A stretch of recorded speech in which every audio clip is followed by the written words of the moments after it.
Welcome, family and friends, to the first episode of this podcast, The Table.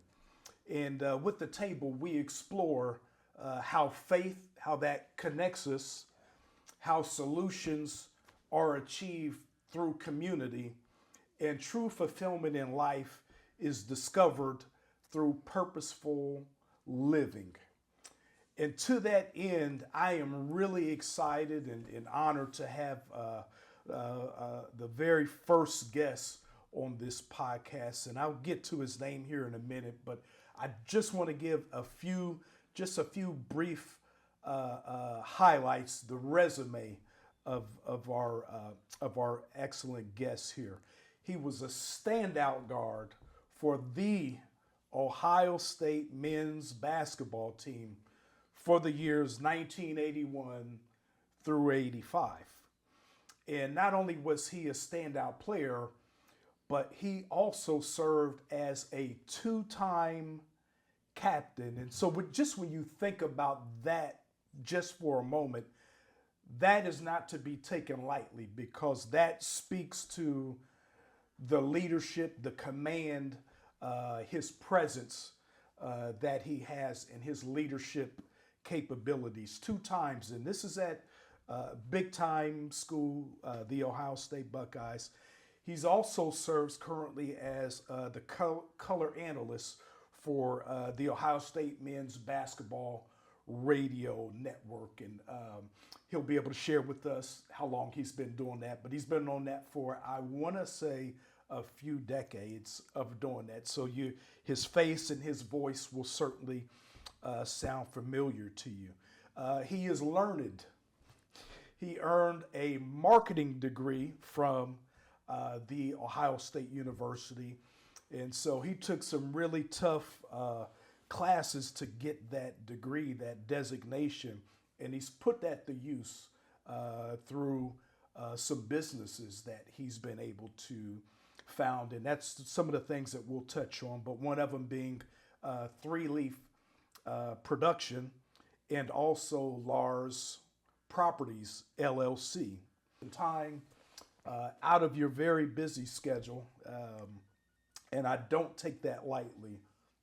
So I'm going to, in the spirit of respecting your time, I'm going to just kind of dive into no problem, right into some questions. So this first episode is really one where we're really exploring the entrepreneurial journey, looking to share with those that may be watching out there, looking for some inspiration or some insight. How do I tap into those things? So when we look at from the foundation, can you share with us just a little bit about your journey and how it all began, that whole entrepreneurial journey? Yeah, well, it started obviously in Canton, Ohio, where I was born. Mom and dad raising me and teaching me the values and respecting others, working hard, and I say that because in any business you have to have a foundation. It talks about it spiritually. If you want a strong house, man, you got to have that foundation. And so my dad and mom taught me that, and I carried it on in my life.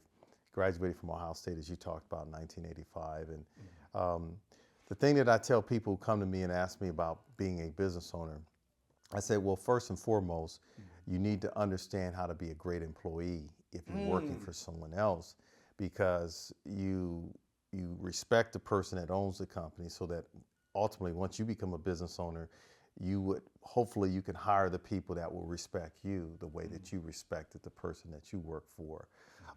But I always had this inclination of wanting to be a business owner for some reason. Like I remember people laugh at me when I say this. There was a show as I was growing up called The Jeffersons. Oh yeah, and very familiar. Yes, it's about a black male who wanted to have his own business, and he had a cleaning business, and the theme song called "Moving On Up." Right, I would listen to that, and I said, wow, this guy has his own business and he's doing his own thing. He's independent and he's just confident, and so that kind of got in my spirit even when I was a young kid. And then working 17 years for the Columbus Dispatch, I kind of cut my teeth in learning the printing and marketing space, and then that allowed me to go out and venture and buy my own company and get started. So that's how it all That's began. how, Yeah. you know, that's so interesting, and to hear you say that, you know, that you kind of inspired, so to speak, from the Jeffersons. And I don't know if necessarily if it was the Jeffersons. For me, it may have played somewhat of a role, but I remember visiting my father once. He lived in Cincinnati, and my stepmother, you know, just randomly asked me a question. We were just having a conversation. What do you want to be when you grow up? I probably was maybe 12 years old. And my response was, I wanted to be a businessman. Wow. You know, and I didn't know what that meant. What I knew though was that the image was carrying a briefcase into work and dressing the part, right? So I didn't understand at that point in time all that went into it. But much like you had an image of what that looked like. Well, here's the most important thing when you look at that, right? When, you know, I grew up, I was born in 1963, and there's some very turbulent times in America at that point, and still even today, but especially during the 60s, when you think about some of the great leaders at that time, Dr. Martin Luther King and Malcolm X, and there was many others. But it was very hard to find images on TV that represented successful black males. Yes. And so when you think about it, like in my inner circle, I think I only had one person in my life that had ever graduated from college. And then when you turn on the TV, it wasn't much to look at. And then the Jeffersons was that one show that kind of like, wow, I see myself doing that, right? Powerful. So that, you know, that's just an example of how, even when I talk to kids today, show them that they can do it by seeing themselves in me. Because I tell them, I said, I was you 50 years ago. I was you. So, but anyway, yeah, that's good to have people And in this your brother, life. he just threw, you know, I'm sitting here and I'm looking at him, and he's, you know, 62, and we're not very far apart, but, you know, to look at this brother, you can tell that he takes care of himself, you know, and he has that glow and that spirit. And this might be somewhat of a redundant question, but I'm going to kind of ask it. But yeah, so you had the image, right? And that kind of fueled you, so to speak, because it gave you something to aspire to. When you look back at your childhood, were there any indicators aside from seeing the images on the Jefferson that told you, yeah, I'm going to be a successful entrepreneur? When you look back, you know. Yeah, you know, that's a great question. It's like there's pictures of me from my childhood, and my brothers and sisters joke with me like I carried this little bank with me, and every time I would get pennies and nickels and quarters and dimes, I would save it in this bank because I like to have money. I wanted to have reserves, and I don't know where I got that from. But I would have a bunch of pictures when I was a little kid. I had this little bank where I would save my money, and I don't know where that came from. But I always was. I was very coachable. In fact, even today, all my coaches that I've had in my life that are still alive, we still stay in contact. And just the other day, I was talking to my coach who taught me baseball when I was 11 years old. Wow. We still have a relationship. 50 years. Yeah, and then my coach from Ohio State, who's in his early 90s now, we still communicate. Elder Miller, and then Coach Ayers, you know, he was assistant coach while I was a Buckeye. We talk. Jim Clemens, who a lot of people know, born and raised in Columbus, and went on and had a great career. McKinley, I believe. Yeah, great career in the NBA as a player and a coach. He and I still talk. So I just think for God blessed me with the ability to play basketball, but he also blessed me with the ability to think, but also to take advantage of these two things right here, being able to listen. I listen, and that helped me to be where I am today. Thank you for sharing that. And I think one thing that I can glean from that in our encounter, you know, we've known each other now for about 6-7 months, I believe, but my first introduction, you know, our first encounter together was one that was memorable to me. But the thing that stood out, even without knowing really anything about you, that what exuded from you was this man came from a rock solid family. Yeah. Like you could easily, Yeah.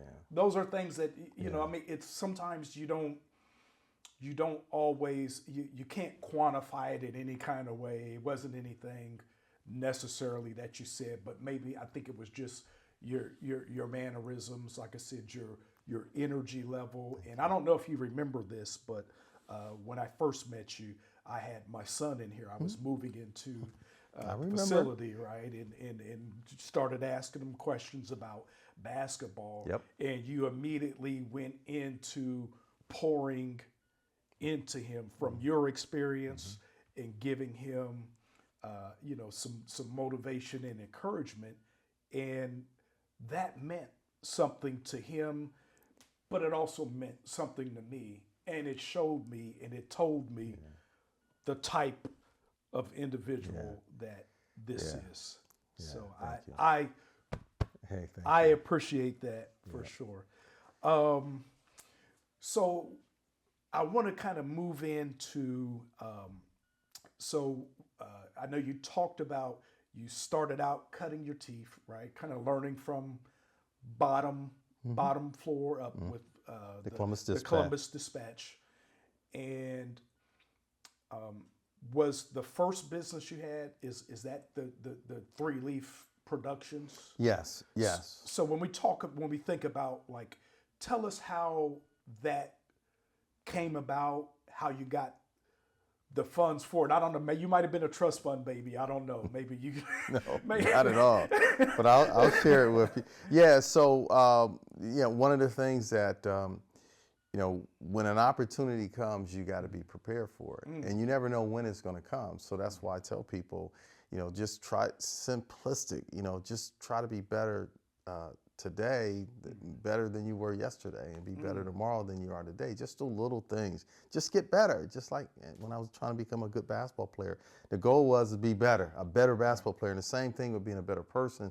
So I was approached by someone who had heard that I was doing well at the Dispatch and my job. And he said that, hey, I got a guy that's looking to partner with someone to help start a business here in Columbus, Ohio.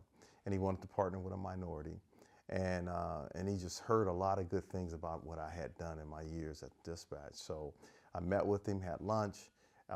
He talked about doing a partnership. I said, let me think about it. I kept thinking about it. I said, wow, this is my opportunity to segue into business. And so I did it and started out small. He was my mentor. We both invested into the business. It was $0 at that point. And then in a couple of years, we went from 0 to $1 million, and then the rest is history. But there's a gem in that, is that I didn't do it by myself. I had someone that had done it before, and I was, again, coachable, listening, learning, developing. And I try to tell people this all the time. It's not that I'm that smart, but I was smart enough to listen to smarter people than me. I love that. I love that. The intelligence, like get around people that are smarter than you. And so I learned and duplicated and just continued to grow. And again, built that foundation. And I even implement that in my son today. It's like, hey, the best time to develop your fundamentals is when you're small. Rock solid. This is how you do your business. These are your business principles. Every deal is not a great deal. Just stick to your principles and just grow, grow, grow, grow. And now you got this solid foundation where no matter what happens in the world, you can pivot and be able to deal with it. So that's how it kind of started. Awesome. You touched on something that just triggered for me, right? In terms of, I believe, you said that you couldn't do this alone. No. And I can tell you for myself, I used to be of a mindset that I'm going to pick my own self up by my own bootstraps and do this. Yeah. And it's okay to have that level of confidence, but there comes a point in time that you have to have other people involved in what you're doing. And I think that speaks to this podcast. One of the things that we, one of the core tenets that we have in terms of being community and how community can help you solve some of the solutions, some of the challenges that we had. So because you were coachable, which again, you got that foundation, though really it was laid when you were a kid because you learned that from your mom and dad, you know, in those values in the home, respecting folks. And I'm hearing you say that, and I see those same attributes play out in one of my sons. And I tell you, it is a joy to sit back and just kind of observe that. Yeah, it's emotional too, Scott. And excuse me, I get a little emotional. I lost my mom in April, and of this year. Thank you. And she gave us 91 and a half great years. And I tell people, my friends and everything. She taught me the value of, she said, respect others and work hard. And I also learned this from a very, very successful person. He says, hey man, as you grow, you're going to be confronted with a lot of challenges, but find somebody in your life that you would never want to embarrass. And I said, wow. Can I get you to give me that one more time? Yeah, you're going to be confronted with a lot of things, a lot of temptations in life, right? Yeah. And I learned this from a very, very successful person. He says, when you're confronted with whatever that obstacle may be, find somebody in your life that you never want to embarrass. And so that will help you when you make your decisions. Do I do this? Do I go to this place? Whatever. And my mom was that person. I never wanted to ever do something to make my mom feel bad. And that's so, a gem, brother. Yeah, bro. So, you can't see it because I've got a long sleeve shirt on. But if I tell you that I have some chills that kind of went through that's me, real talk right there, bro. That's real talk. That's Love something my mom. Love my mom. That really resonates. We're going to move from Yeah, that because we can get in. We'll lose focus on no problem. What we're here to do. When you look back at starting in that partnership you had with Three Leaf, what were some of the early challenges that you had, and how did you overcome some of those challenges? Yeah, man. So anytime you start a new business, a lot of times folks don't want to be the first, right? So here you are, you're going and meet with these clients and you tell them what your capabilities are. And the first thing they say, well, who have you done it for, right? Well, you're going to be the first or you're going to be the second. So that was a challenge, is just going to customers, because anytime you're getting business, there's obviously someone that's already doing the business. So you're there to replace that incumbent who's currently doing the business. So quite naturally, the person who's making the decision, why should I choose you? Why should I change from who I'm using now? Why should I use you? So the biggest challenge is being able to bring value to your potential customer, that these are the reasons why you should buy from me, right? And I tell my son this today as I'm grooming and helping him, never, ever take a customer for granted, because customers have choices. Yes. They don't have to buy from you, right? They don't. Right. So, we have a building here that we're doing this podcast in, and every tenant that's in this building is a customer, and we want to treat that customer and give them everything they want so that they have reason to continue to stay here. So, anyway. Well, I tell you, and we kind of a segue into his other business, Lars Properties, Properties, which has real estate ownership of this particular building. And I can tell you, as a client here, as a business client, and I'm not paid to say this, I'm not getting a reduction on my lease, although I would gladly take it. I'm not too proud not to. We'll talk about a referral program, no problem. But I will tell you honestly, if it's one thing, and I learned this in business, it's a concept of under promise but over deliver. Yeah. And I can honestly say that the value, what I have received since being here, was beyond what I had expected. That's awesome. That's what we from try to do.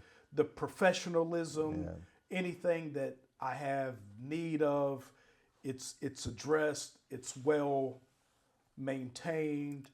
And again, it's one of those that you come here and you can kind of soak up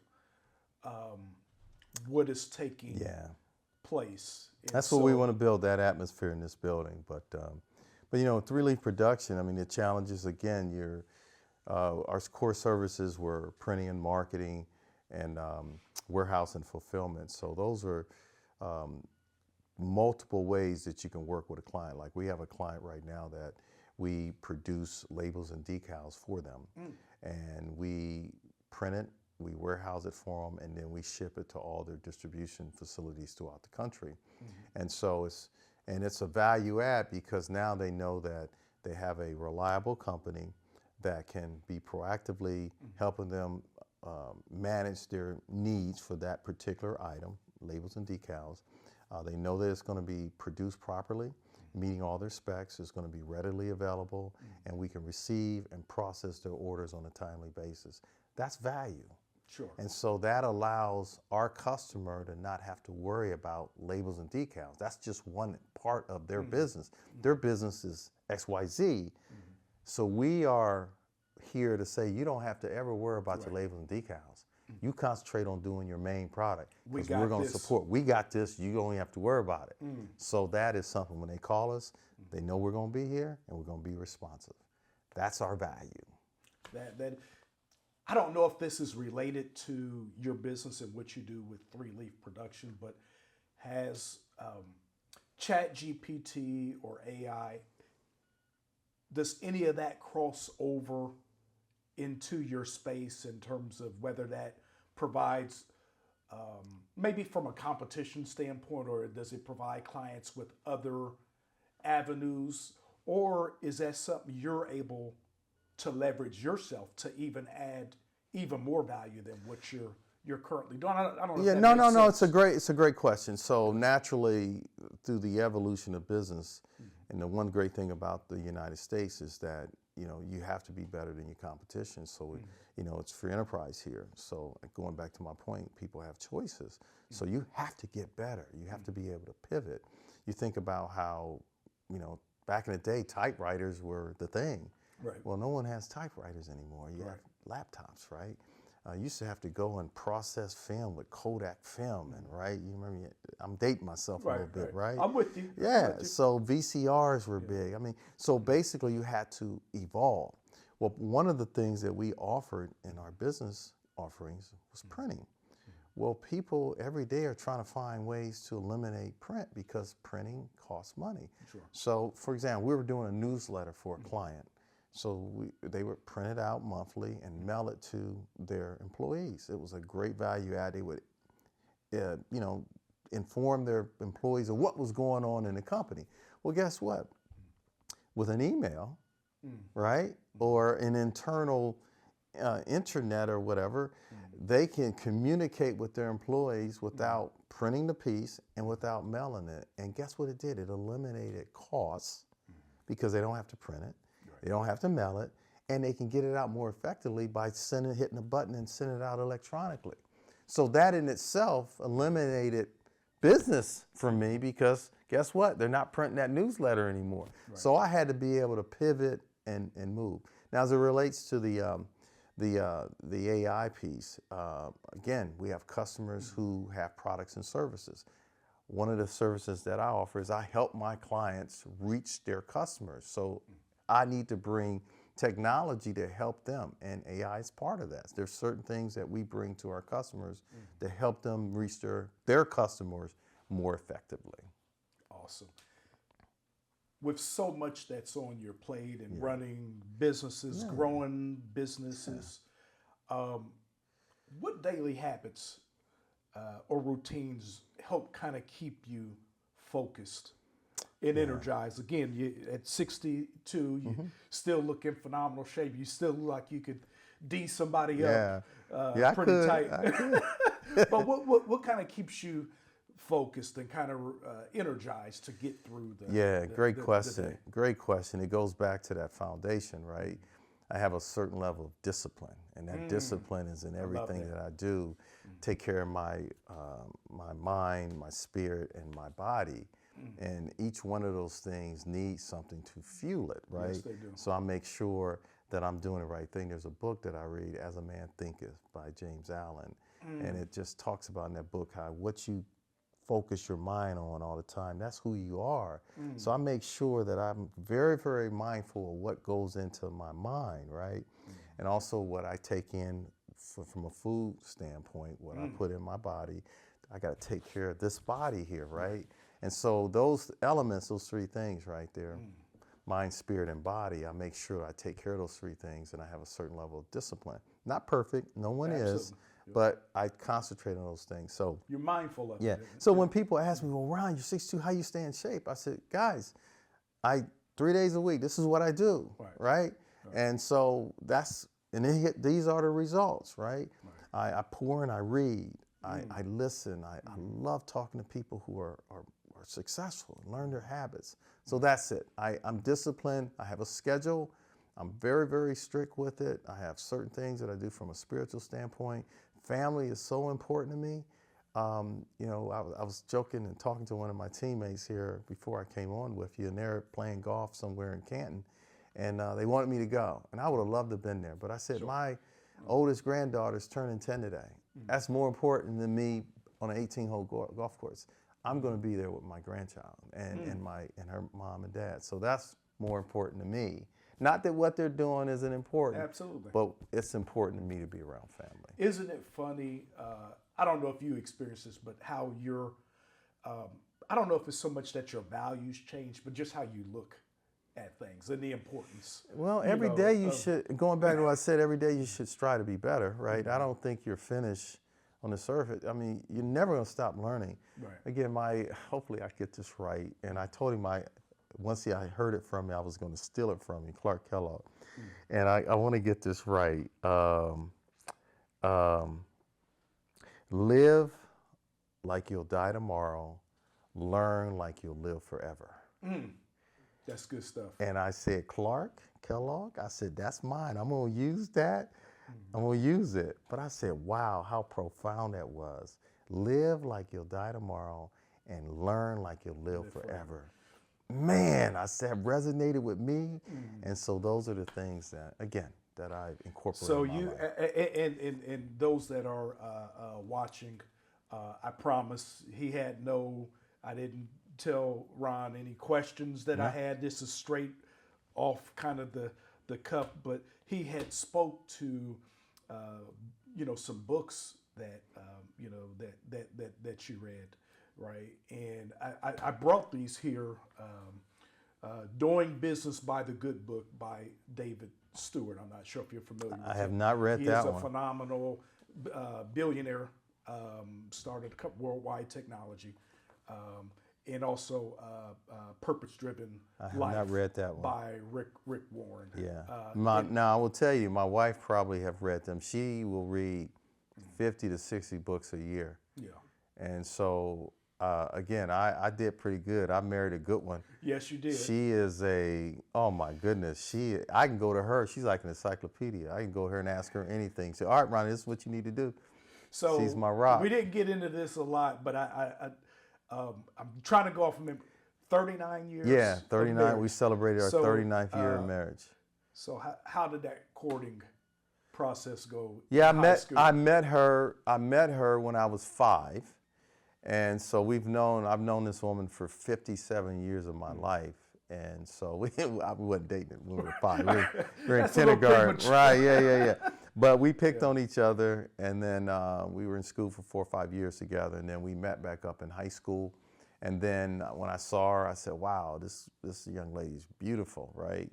And then as I got past the beauty that she has from an exterior standpoint, the beauty internally is better than the exterior. That's beautiful. And I said, man, so people said, man, Ron, why are you always smiling? I said, man, I wake up to this every day, bro. This is my wife. But no, she's an incredible lady, and because of her, man, I tell you, I wouldn't be where I am today. So. And it is our wives that push us to be greater than what we.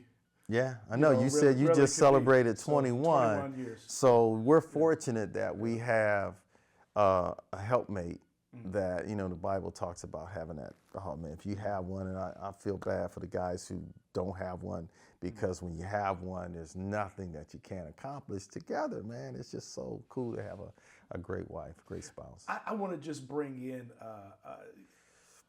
tell us a little bit about how you brought your family into kind of the business. Was that by design? You set out to do that from the very beginning? Or? Absolutely. Okay. Absolutely. So yes. How does that work? Because I imagine there at times could be some growing pains that could take place, or never had any issues so far. No, we haven't. We were very poor growing up, and you didn't know it. I mean, I didn't know it when I was growing up. We thought what we had until I got out in the world. I'm like, wow. Right. And so when we had my mom's celebration of life back in April, and we had her celebration of life right around the corner from where I grew up. And I took a picture in front of the house that I grew up in, and I sent it to my kids, and I said, this is where it started, right? Look at this house. But I said, we've come a long way from there. Yeah. But clearly that was definitely something that motivated me. But it was a house of love. It was a house of love. It was. But I knew I wanted to be a business owner. I knew I wanted to develop a legacy for my kids so that something could be passed down. And then as what Ohio State did for me, basketball gave me access to things that a lot of folks don't get access to. Opportunity and knowledge. And all I did is took advantage of that access and those opportunities. And once I got that, I realized that there is definitely a gap, a financial gap between people that look like me in this country and what is left over for their second and third generation. I said, that is not going to happen in my family. We are going to be smart. We're going to live below our means. We're going to save money. We're going to have discipline. And we're going to build things that can be passed on to the next generation. So that is going to happen, period. It is happening. That is it. That's it, bro. So, Ron, I have to ask you this. Was there ever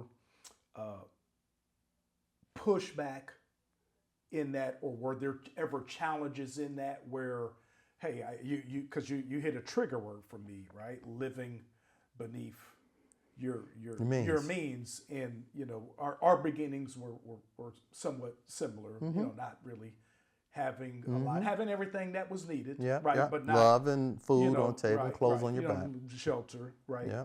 But the extra things just weren't. No, we're not there. No cable TV, no cable TV, Have no one TV, one channel, none of that, right? We have fans we turn on, pull up the window, put the fan in there, and that's how you got apartment living. I lived in an apartment my whole life. We lived in a house my whole life.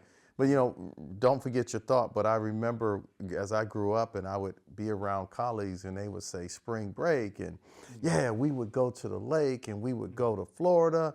I was like, spring break? What is spring break? Spring break, like we got out of school for a couple of days or whatever, and then we went and played in the backyard. Right. That was spring break for me. Sure. So when I was hearing this with my, I'm like, what? Y'all went where? Right.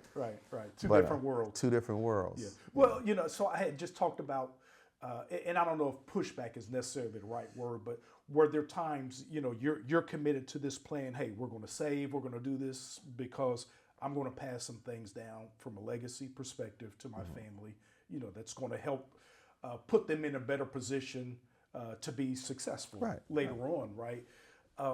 Were there times where, but I'd like to splurge and get that nice car, or maybe to go outside of where did you have any of those challenges where you felt like, man, I might have to deviate from this plan somewhat? No. Okay. No. So I was taught, my mentor when I got to Ohio State was a guy who owned a bank. Okay. And he sat me down, and I'll never forget this story. So there was a company called Sun TV, which was on Alum Creek. Absolutely remember that. And I was a sophomore in college, and I was living in my first apartment, and I wanted a TV, and I wanted a VCR, and I didn't have the money to buy it. Right. So No NILs back then. no NIL. So Sun TV had this deal, right? You go in and you buy it and you put on a payment plan. So I went in there and I bought this big TV and this VCR and all this stuff. So I was sitting down with my mentor and he says, you bought a TV? He said, yeah, VCR. I said, yeah. He says, how you pay for it? I said, I pay for it on credit. He says, let me ask you a question. So Ryan, why don't you just you ever thought about saving the money and then 5 months from now or 6 months from now, whatever, and just go in there and pay cash for it? You ever thought about that? I said, oh, okay. Again, I didn't have anybody in my life that taught me about money. So I learned from a very wealthy man about saving and discipline when I was 18 years old. And again, remember the words I told you, I was coachable. I took advantage of these two things God gave me, my ears, one mouth, 2 ears. So that set the foundation where I'm living below my means. I was able to buy my first investment property because I had no debt and I had saved money because I lived below my means. And I just recently sold that property and I made a few pennies on it. Sure. Right? Sure. But that's because that discipline was there. Yeah. You know, I'll be honest, I don't know that I had expected that response. I'm glad that I did because it, even at this stage and season in my life, allows me to take that in. I've always considered myself to be coachable. Maybe after a little bit of prodding, a few suicides. I was a football guy, so you know we had our equivalents of the suicide drills, you know, for football. Scott, I'm gonna tell you something. I had to learn how to splurge because, maybe splurge is not the right word, to reward myself for some of the things. And my wife would tell me, like, Ronnie, you worked hard. Let's do this, right? But I tell her, I said, even to this day, I have the means to do some things for myself. But even today, Scott, when I go out and buy something and I spend the money, it pains me. You feel guilty. Yeah, and a lot of my friends tell me that I'm tight.